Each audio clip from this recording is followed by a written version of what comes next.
Halo anak-anak ibu, kelas 12 IPS dimanapun kalian berada, apa kabarnya? Semoga kalian masih tetap sehat dan masih tetap bersemangat mengikuti pelajaran meskipun saat ini kita belajar masih dari jarak jauh. Nah, kembali lagi kita bertemu dalam mata pelajaran geografi yang ibu bawakan dengan judul Rencana Tata Ruang Wilayah Nasional, Provinsi, Kabupaten ataupun Kota. Selamat menyaksikan video yang ibu buat. Semoga kalian mampu memahami materi yang ibu sampaikan. Terima kasih. Wilayah Indonesia pada masa Orde Baru.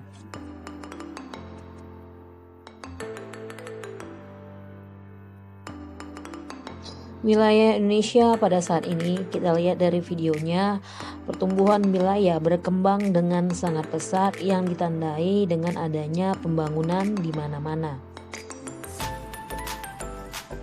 Akibat kepadatan penduduk, timbullah pemukiman di sepanjang aliran sungai. Kemudian timbullah pemukiman kumuh.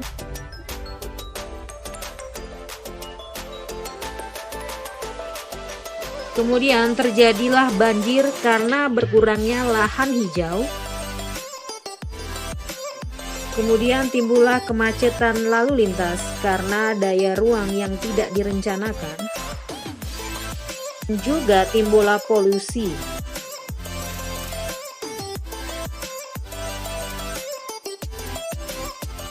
Pengertian ruang menurut Undang-Undang Republik Indonesia Nomor 26 Tahun 2007 tentang penataan ruang.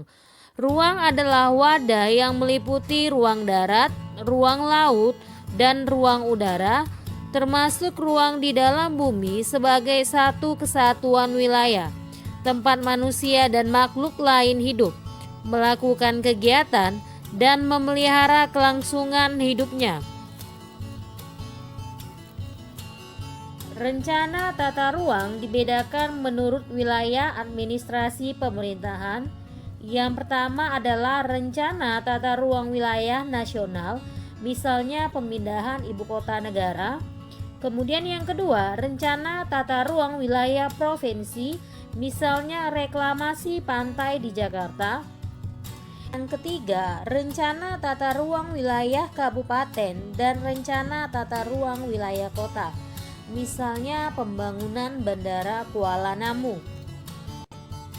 Pemerintah menguasai segala sumber daya alam selama pemanfaatannya untuk kesejahteraan masyarakat dan melestarikan fungsi-fungsi lingkungan sebagaimana mestinya, sesuai dengan yang tertulis di Undang-Undang tahun 1945, yaitu pasal 33 ayat 3 yang isinya bumi, air, dan kekayaan alam yang mengandung di dalamnya dikuasai oleh negara dan dipergunakan sebesar-besarnya untuk kemakmuran rakyat.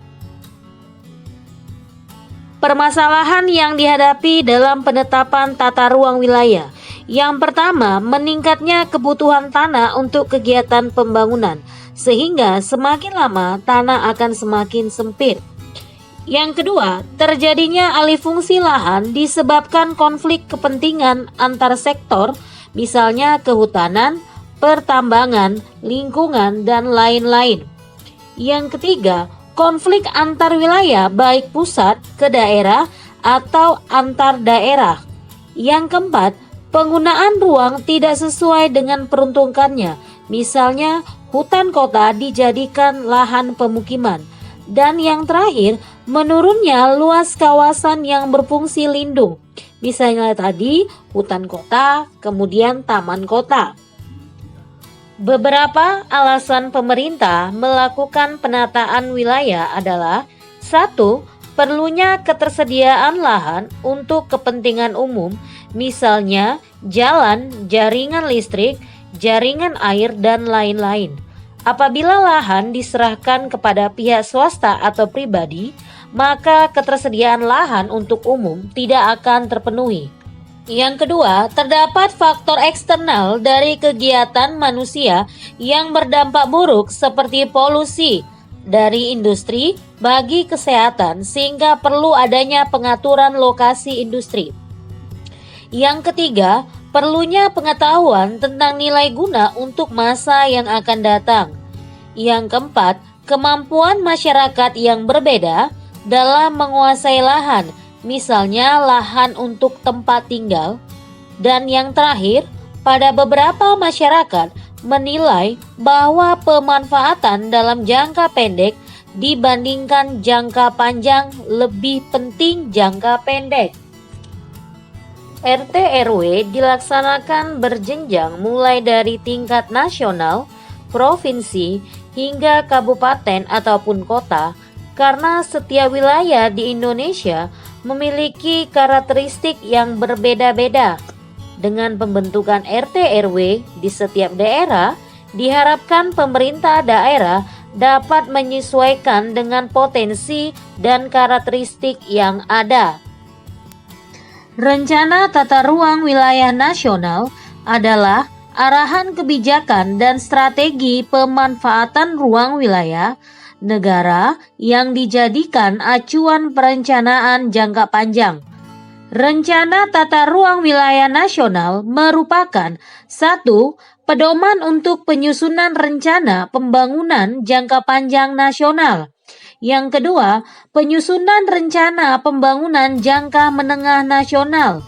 Yang ketiga, pemanfaatan ruang dan pengendalian pemanfaatan ruang di wilayah nasional. Yang keempat, mewujudkan keterpaduan, keterkaitan, dan keseimbangan perkembangan antar wilayah provinsi serta keserasian antar sektor. Yang keempat, penetapan lokasi dan fungsi ruang untuk investasi.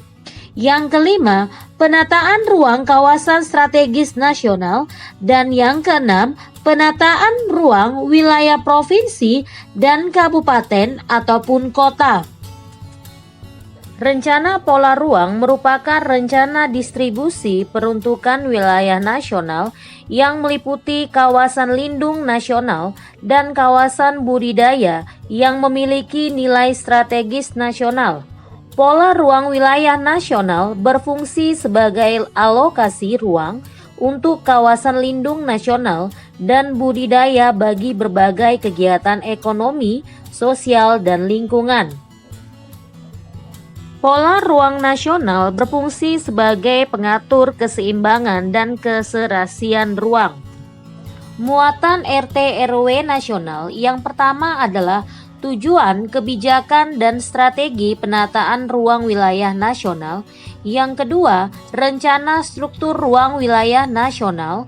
Yang ketiga, rencana pola ruang wilayah yang terdiri atas kawasan lindung dan kawasan budidaya.